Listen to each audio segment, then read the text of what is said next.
Here, musician, LGBTQIA icon, environmentalist, human rights activist, military veteran with PTSD from military sexual trauma. Yet another day here in LA. It's been a rough week, but like I say, every 2 to 3 months, they trigger my PTSD for me, just in case I need to be reminded of how difficult it is to just do anything. They take care of that for me because LA is all about the caring. But I thought I would take some time and make things clear because I'm very anti-capitalist, but not in I'm against business. I'm against corruption in business. I have a major issue with monopolies and exploitation of workers.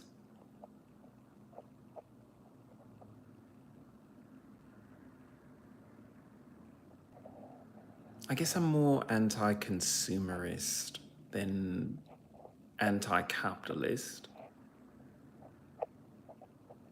I mean, when you're a consumer, you buy things to fill a need. Not exactly a want, but a need. How can you make your life easier?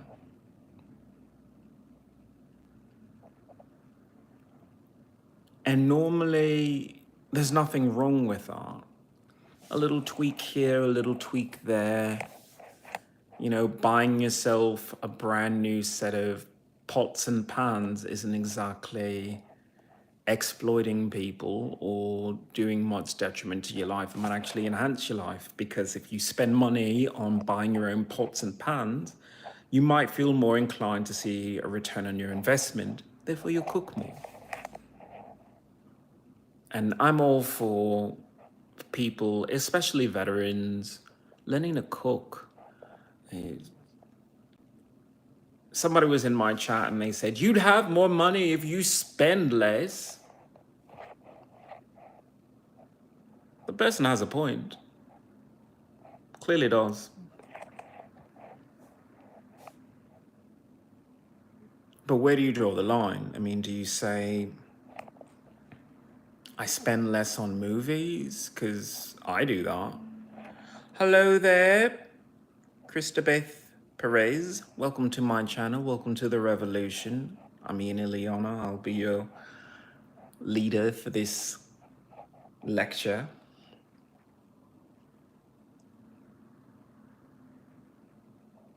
Do I think that people should follow my example and not watch movies, not watch television?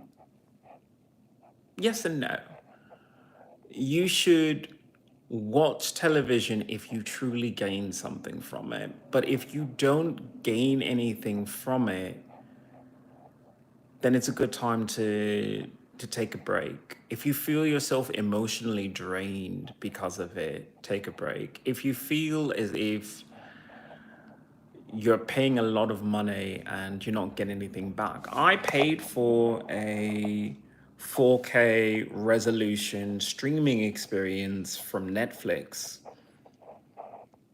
Netflix, for whatever reason, my internet service provider, they just said, no, we're not going to give you a 4K resolution experience. It's like, well, that's what I paid for. And I was going to argue them, back and forth, because to them, they have a point. If you have a 4K television, then it makes sense to have a 4K streaming package, because you'll stream at the lowest rate and everything. But if you have a PC and you try to stream Netflix, they say, well, no, Why? Because with a PC, you're distracted. With a television, it's you sat down, you have a beautiful visual screen, and you have the frame rate at less than 30. Most television and film is in 24, 23 frames per second. It slows down time, so everything is that much more beautiful.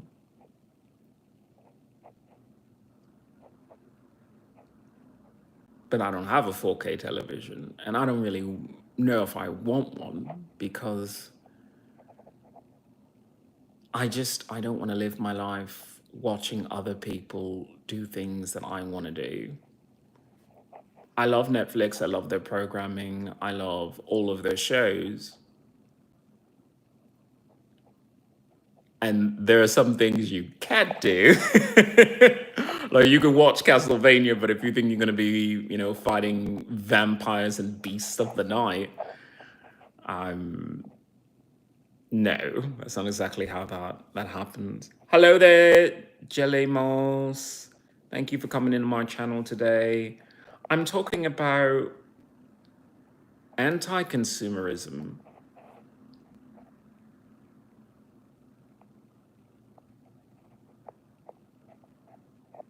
Usually when someone is a bit on the hippie side, they get labeled, well, you're a communist, you're a communist. Labels are labels. I don't really care that much. But I think we should at least be a little bit more diligent about how we use our language. I'm not anti-capitalist. I do have problems with capitalism because capitalism has turned into monopolies. People think that there's a lot of choices when it comes to cell phones or TVs or entertainment or anything, but there really isn't. There's only a few companies, and they are slowly and surely just taking all of the control over things. I went to the beach yesterday. Good for you. If you live in a place where you have access to ocean or lake, cherish it, because that is the cleanest air. It's a bit salty, but it may be for you. Some people live near freshwater lakes or freshwater rivers, which is lovely. But if you live by the ocean, you get nice, salty, wet breeze. And it's good to have. My only issue is I'm on the other side of the county, so in order to get there, I'd have to travel through downtown LA, and I'm sick of it. I'm sick of traveling around LA and pretending like the city isn't fundamentally broken. You think you're going to the beach, but you have to go through pretty much a meth capital. Downtown LA is where people go to do meth. It's where they go to shoot up heroin. And you ride these buses, you ride these trains with people who are just drug addicts, wild out of their mind, and violent. And we say to ourselves, well, we're doing something for the environment, or I couldn't afford a car.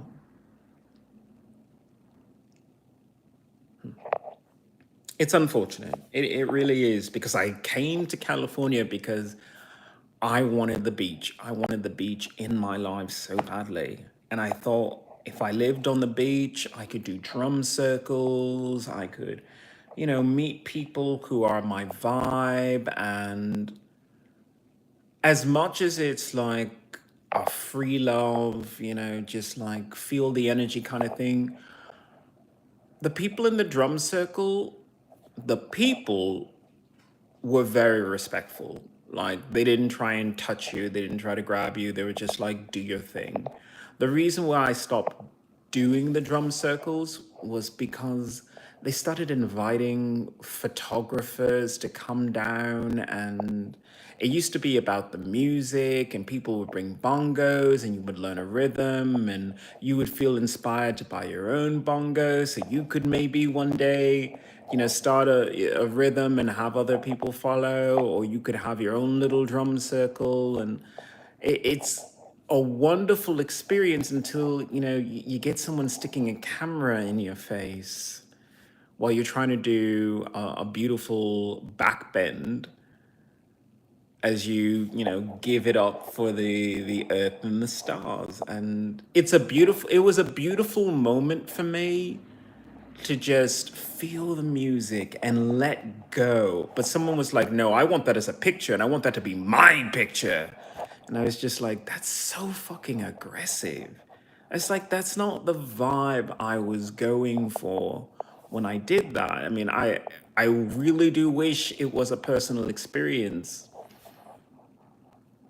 because it's like I shut my eyes and I was just feeling it. And that was the last time that I went, because I just said, I don't like that kind of vibe. I think that if I'm gonna feel that again, I have to feel that by myself, because I don't know. I guess it is because I come from a Native American First Nation background that I take sacred ceremonies rather seriously. I think that if you are, letting go of control and an inhibition, it should be treated with reverence, respect, solemnity, and a little bit of privacy.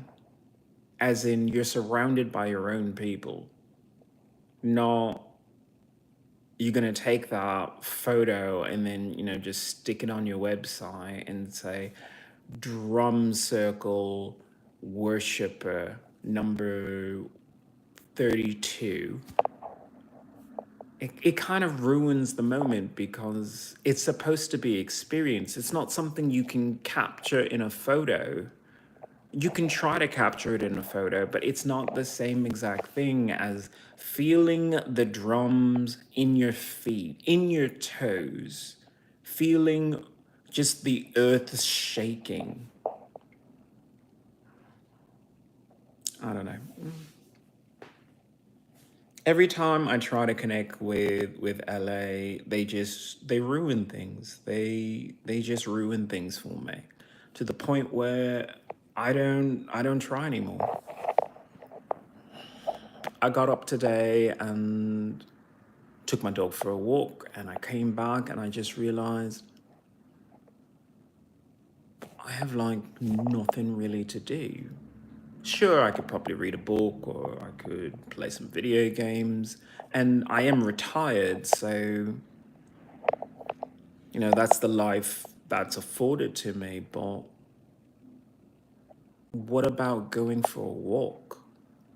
What about going to a cafe that's locally owned and sitting down and having someone, pour you a cup of coffee, and you give them like, 25 cents or $1, and you get a fresh one, or you have unlimited refills, and you just sit there and you read a book and you just drink in the aroma. And we don't do that anymore. We don't. I said in the last podcast, people go to these places using Native American, everything that the Native American people had has just been snatched and warped by America. Snatched and warped. We had tobacco, and we understood that tobacco brings you to a deep breathing place, and it gives you perspective.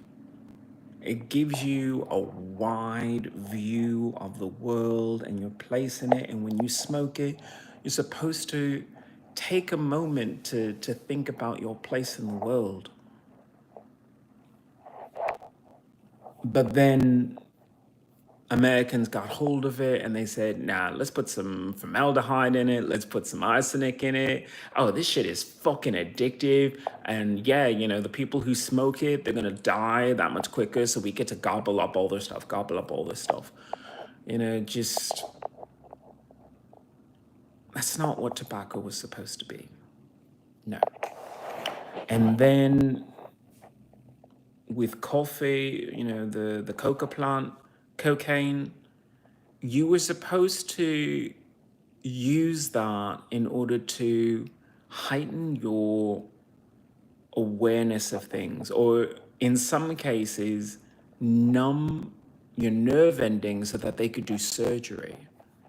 It was a medical tool. In fact, people still use that. They still use derivatives of cocaine in medicine.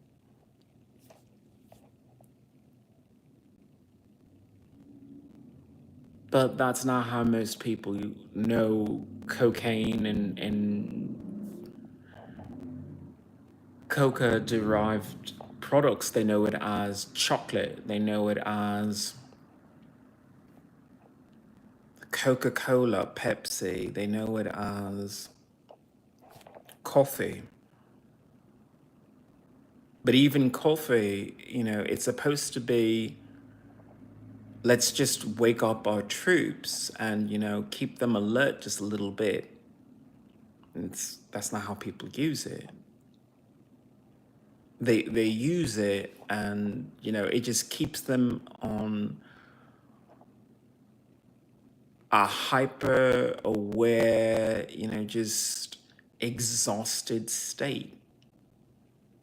And the more you use it, the more you're exhausted, the more you need it, and your body just, it doesn't rest. And your body needs rest. I'm retired. I nap all the time. It is always nap time. I love saying nap time because somehow when it's for kids, you just accept a certain suspension of a societal norm. A societal norm is you will work and stress yourself out for as many dollars as possible.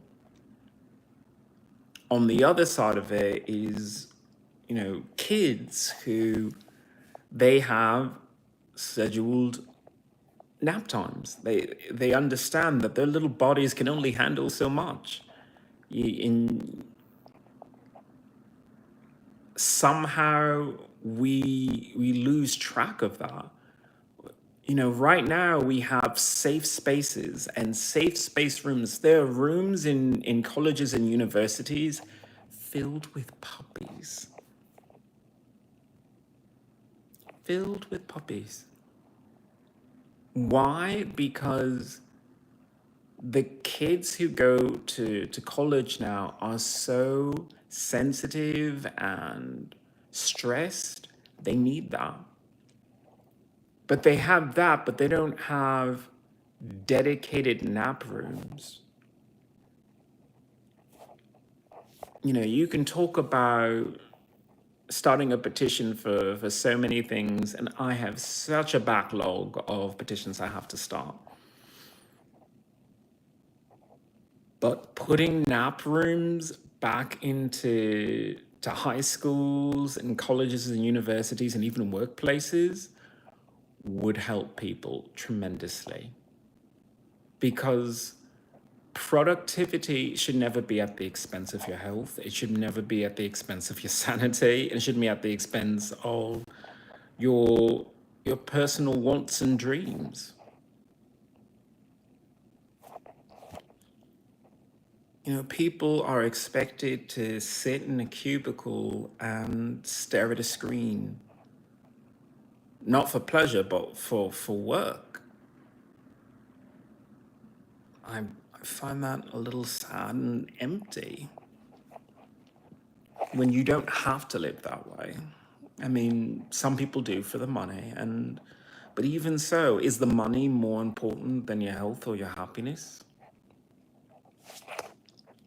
I mean, I'm wearing a pearl tiara right now, and I look ridiculous. You know, my outfit is a lab coat apron and this lovely red shiny jumper. That's it. That's my attire. I don't have to wear a uniform. I don't have to wear anything. In fact, most of the time I don't.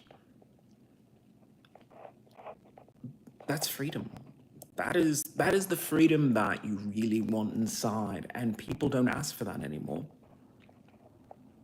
Yesterday's podcast, someone, said to me, "Oh, but you don't really own the land. You'll never own the land that you live on, and it's just so hard. It's so hard. It's No, you have to fight against that. If it's hard, you have to fight against it and say, I want it to be easier."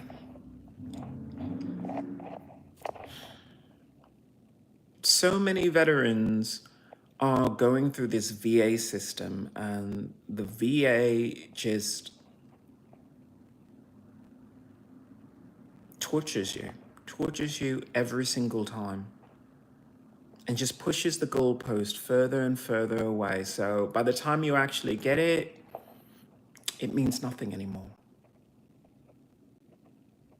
What is $1 million to someone who no longer wants to go outside?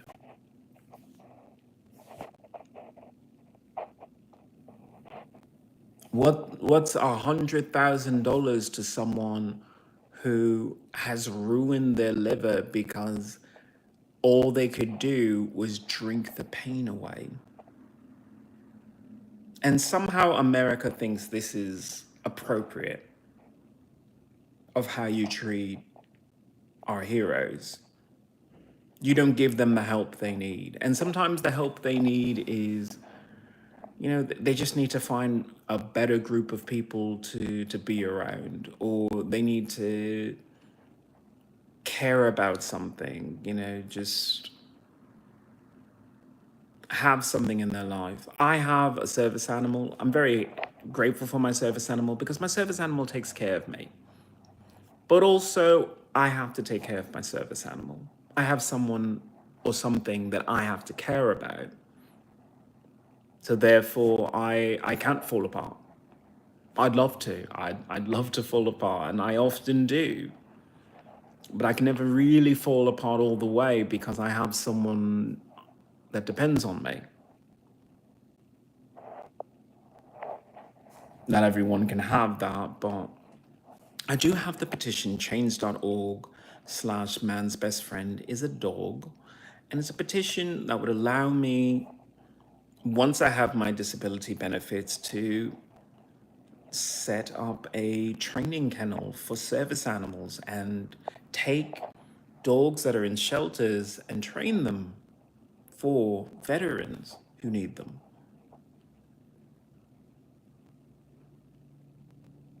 I've had huge success with our particular petition. Well, if I don't get my disability benefits, I don't know how I'm supposed to make that happen.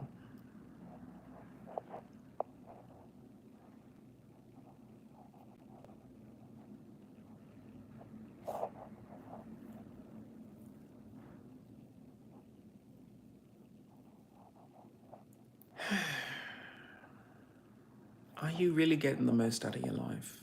Are you?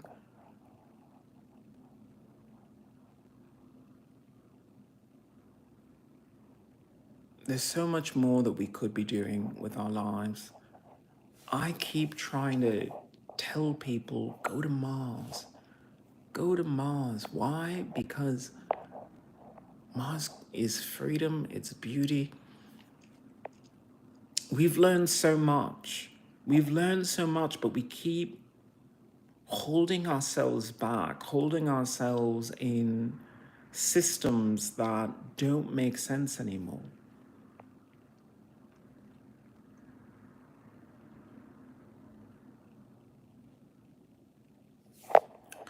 I'm just going to keep it short and simple for today. That was the podcast. Thank you, everyone, for coming by. My name is XIlyana. I'll see you on the next one.